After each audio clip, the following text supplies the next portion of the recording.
Sa pumapagpala at matagumpay na araw sa lahat ng tagapakinig at patuloy na sumusubaybay sa ating pag-aaral sa Book of Matthew.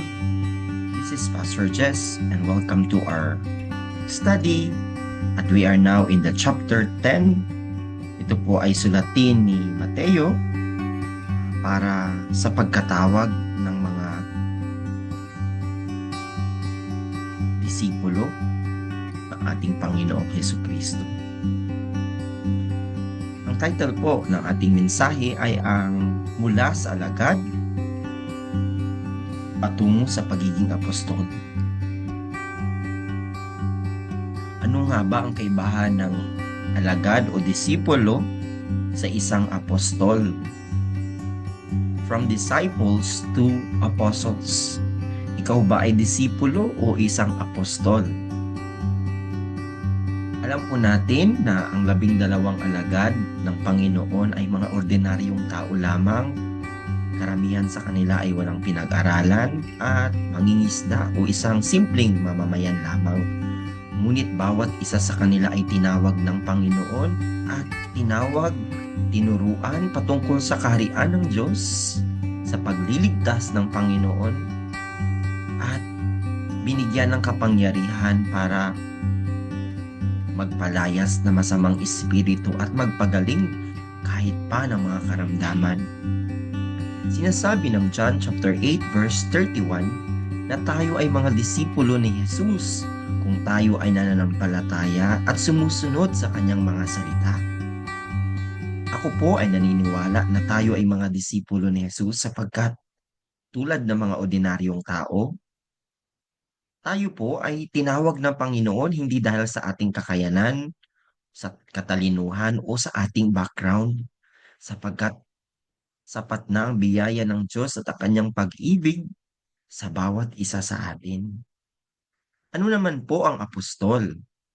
Ang apostol ay isang kataga o ang ibig sabihin ay sinugo o to send out sa isang espesyal o partikular na misyon upang magbahagi ng salita ng Diyos. Ibig sabihin po nito, tayo rin po ay isang apostol sapagkat hindi natatapos ang kaligtasan sa pagtanggap kay Hesus Kristo, kundi ikaw at ako ay sinugo ng Panginoon upang magbahagi ng ebanghelyo sa iba, sa ating kamag-anak, higit sa lahat, sa malalapit sa ating puso, ang ating kapamilya. Mga kapatid, ang bawat isa sa atin ay hindi dapat nanatiling nagsisimba o tagapakinig lamang. Dapat din tayong mamuhay bilang isang tagasunod at tagapagpahayag ng salita ng Diyos. Sa atin pong mensahe ngayong umaga, dito po sa Matthew chapter 10 verse 1 to 15, tinawag ng Panginoon ang kanyang mga disipulo bilang mga apostol at itinalaga niya ito sa iba't ibang lugar na hinanda ng Diyos, God's appointed field. Ang bawat isa sa atin po ay mayroong lugar na kung saan tayo tinawag kung ikaw ay isang guro, isang ordinaryong taong magsasaka, ikaw ay may pamilya, isang estudyante o taga-trabahante. Ngunit wala pong aksidente o pangyayari sa buhay natin na nangyayari kung hindi ito pinapahintulutan ng Diyos. Ang lugar na kung saan ka ngayon, doon ang plano ng Diyos para sa iyo. Inaalala ko po ang buhay ni Jose at ni Moses. Nung si Jose ay nanaginip, papunta ng Ehipto, hindi na nampalataya at naniniwala ang kanyang kapatid. Ngunit ito ay isang special na vision na ibinahagi sa kanya ng Panginoon sapagkat ipapadala siya ng Diyos sa Ehipto. Ngunit sa maraming pagsubok at sinubok ang kanyang pananampalataya, ngunit sa huli, siya ay ginamit ng Panginoon para iligtas ang maraming tao, higit sa lahat ang kanyang pamilya.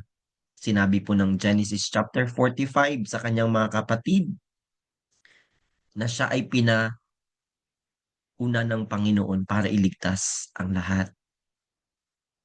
Ganon din po ang buhay ni Moses. Sa murang edad, siya ay napalayo sa kanyang magulang. Ngunit ito pala ay dakilang plano ng Panginoon.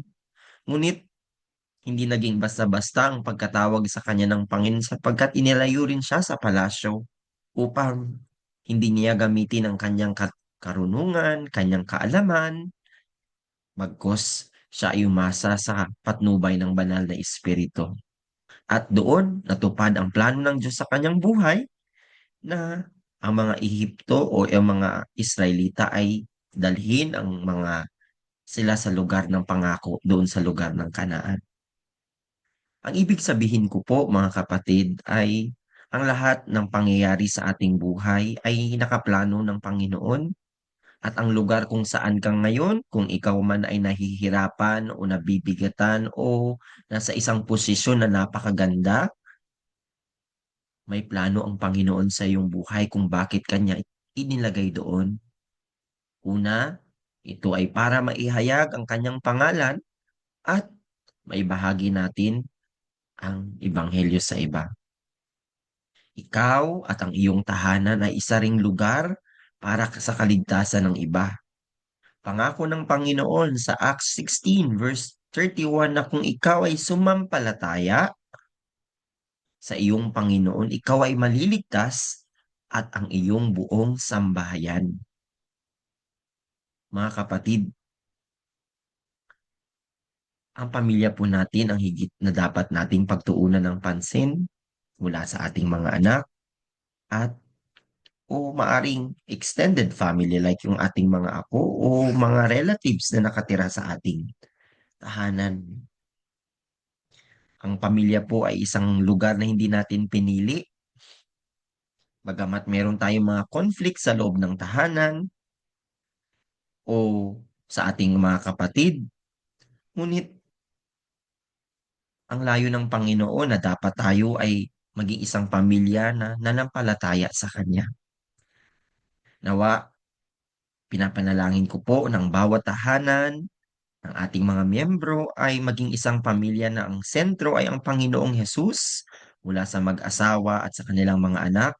At sa kanilang mga anak, ito ay madala sa kung saan sila dadalhin ng Panginoon sa kanilang pag-aaral. Ito po ang tunay na layunin ng Panginoon. Tinatawag itong the lost sheep o mga taong nangangailangan sa atin. Number three,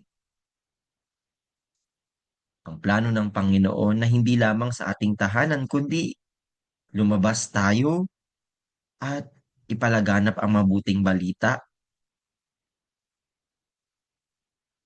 at hindi lamang yun, pagalingin sila sa kanilang mga karamdaman. Dala-dala ang tanging ebanghelyo at wala na pong iba. Ipinakita ng Panginoon sa kanyang mga disipulo na kung may pangangailangan sa field katulad ng karamdaman o sinasabniban ng demonyo, tayo ay may kapangyarihan para magpalayas at ipanalangin ang mga taong nakakaranas ng matinding problema o pagsubok sa kanilang buhay. Nawa sa ating mga miyembro, sa ating mga tahanan, o saan man tayo dalhin, magamit natin ang ating otoridad bilang anak ng Diyos. Ito po ang lugar na kung saan tayo tinawag. Point number two, ang tinalagang mensahe ng Diyos o God's appointed message. Sa present po natin ay may bago pong itinalaga na Pope ang mga Katoliko bilang representative ni Kristo. At naging isa itong malaking balita sa buong mundo at maraming Katoliko ang nag-abang at ang buong daigdig ay nakatuon ang kanilang pansin sa kung sino ang itinalagang bagong papa. Ngunit nakakalungkot man na isipin, ito ay malaking pandaraya sa buong daigdig sapagkat wala na pong ibang mensahe at wala na pong ibang tagapagligtas o Kristo. Dahil sapagkat tinapos na ni Kristo ang lahat at ang sino mang nampalataya sa Kanya ay may buhay na walang hanggan, Wala na po tayong kailangan na daan o bridge o tagapamagitan sa atin sapagkat si Jesus ang tunay na pari. Siya ang tunay na propeta na siyang nagbigay sa atin ng totoong mensahe. Hindi ang tao at hindi ang itinalaga ng tao, kundi sabi ng Biblia, si Jesus ang itinalaga ng Diyos para sa atin. Amen po ba? Sinabi ni Jesus, ang mensahe patungkol sa kaharian ng langit. Si Jesus ay nangaral ng kaharian ng Diyos hanggang sa kanyang muling pagkabuhay at itinuro ito sa mga disipulo doon sa Mount of Olives sa Acts chapter 1 verse 3 sapagkat sinasabi ng Panginoon na ang inyong kaisipan ay hindi ang kaisipan na makalupa kundi ang kaisipan na makalangit na siya ang namumuno at siya ang nagahari, hindi ang makamundong paghahari o naghahari-harian na siyang pinaghaharian ng tunay na masamang espiritu na si Satanas. Isang katanungan po, si Jesus ba ang tunay na naghahari sa iyong buhay? Siya nga ba ang tunay mong hari? O madalas, pinagharian tayo ng ating sariling pag-iisip, plano, sariling kagustuhan at desire? O pinamumunuan tayo ng emosyon kung tayo ay nagagalit, kung tayo ay nalulungkot, kung tayo ay nagiging masaya, hindi na natin nauuna ang Panginoon? O tayo ay pinamumunuan o pinaghaharian ng ating sitwasyon sapagkat nadadala tayo ng ating sitwasyon at pangyari sa ating paligid. Tayo ay nawawalan ng loob, tayo ay nalulungkot, tayo ay nagagalit sapagkat sa mga bagay na nakikita ng ating mata.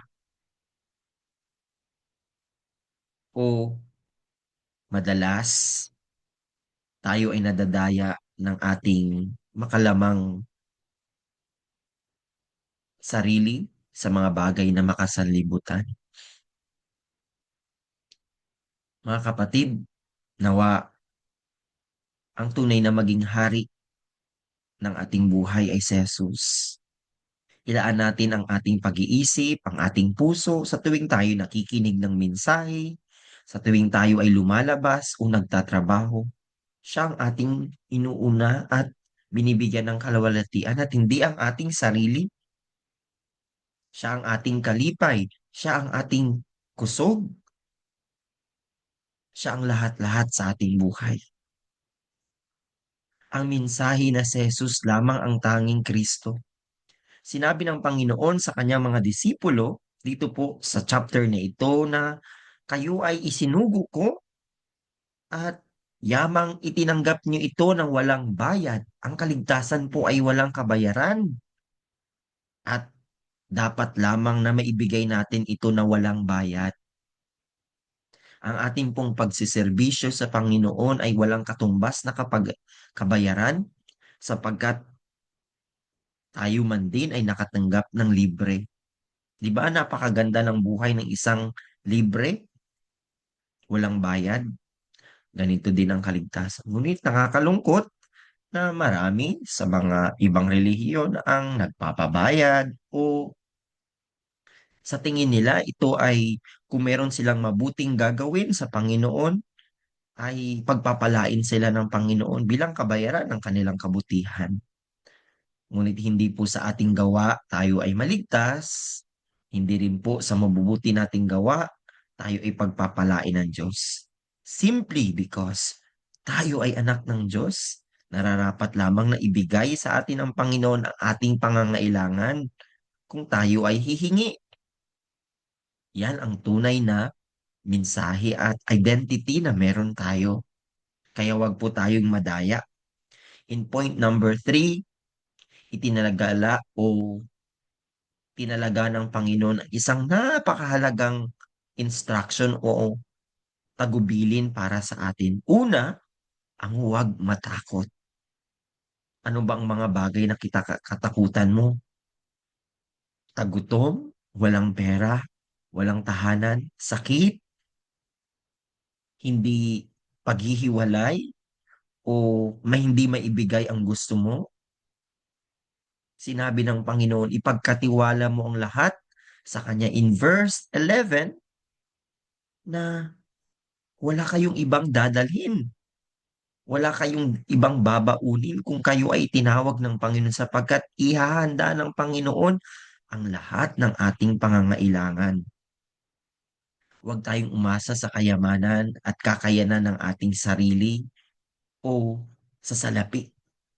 Kinakailangan natin ng pera at kinakailangan natin ng mga pangangailangan sa araw-araw. Ngunit bilang mga disipulo at apostol ng Panginoon, sa ating pagpapahayag at pagbabahagi ng Panginoon, hindi ito patalinuhan, hindi ito pagalingan o kung sino ang may pera at may pinag-aralan, kundi kung sino ang may tunay na puso na handang magpasakop sa kapuspusan ng banal na Espiritu at meron siyang confidence o lakas ng loob na galing sa Diyos. Ako, nakita ko ang buhay ni Pastor Charito na talagang malakas ang kanyang loob sa pagbabahagi ng salita ng Diyos. Ito ay isang magandang character ng isang tunay ng ebanghelista. Even si Pastora Amin ay isang babae na maaring pwedeng manahimik at sa bahay na lamang, ngunit siya ay ginagamit ng Panginoon, hindi dahil sa kanyang kakayanan, kundi sapagkat naniniwala siya, I believe, na siya ay tinawag ng Panginoon. Sapagkat ito ay instruction ng Panginoon. Sabi ng Panginoon, ang ibanghelyo o ang pag-ibanghelyo ay paghahanap ng mga taong karapat-dapat. Sinabi niya po dito na kung may pagpapalain, may tumanggap sa inyo, pagpalain mo sila. Mag-iwan ka ng isang kapayapaan sa kanila. Sinabi doon sa verse 12, maghari nawa ang kapayapaan sa bahay na ito. Ikaw at ako ay gagamitin ng Panginoon bilang isang magbibigay ng kapayapaan sa iba. Gagamitin tayo ng Panginoon hindi bilang isang troublemaker o nagdadala ng sigalot, pag-aaway, kundi tayo ay nagbibigay ng kapayapaan sapagkat si Jesus ang tunay na kapayapaan at kailangan ng ating Panginoon. Nawa ang kapayapaan na ito ay maidala ninyo sa mga tao sa inyong kapaligiran. Bilang konklusyon, ikaw at ako ay hinirang ng Diyos para magbahagi ng salita ng Diyos. Mula sa isang ordinaryong buhay o simpleng buhay, tayo ay tinalaga bilang isang extraordinaryo na mga tao. Ang ebanghelyo po or evangelism ay isang kasagutan at isa ring pagpapala para sa mga tao, sa iyong buhay, sa iyong pamilya at sa lugar na yon. Ang lugar na walang ebanghelyo at walang ebanghelista na mayroong ebanghelyo ay isang lugar na sinumpa tulad ng isang Sodoma at Gomora. Kaya napakapagpala ng isang lugar na mayroong ebanghelyo. At ang lugar na yan ay isang pinagpalang lugar. You are so blessed, brothers and sisters. Bagamat ikaw ay isang ordinaryong tao, you are extraordinary person because Jesus is with you at ang ebanghelyo ay kasama mo sa iyong buhay. God bless you. At dito po nagtatapos ang ating mensahe